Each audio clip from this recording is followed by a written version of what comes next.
Қайырлы күн халқым, бір техникалық жаттығу көрсетейін.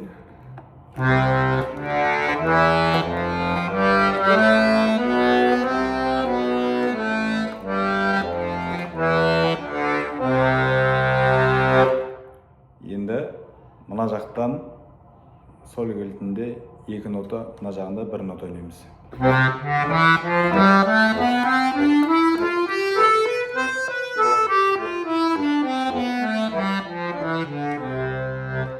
Енді сол кілтінде 3 нота.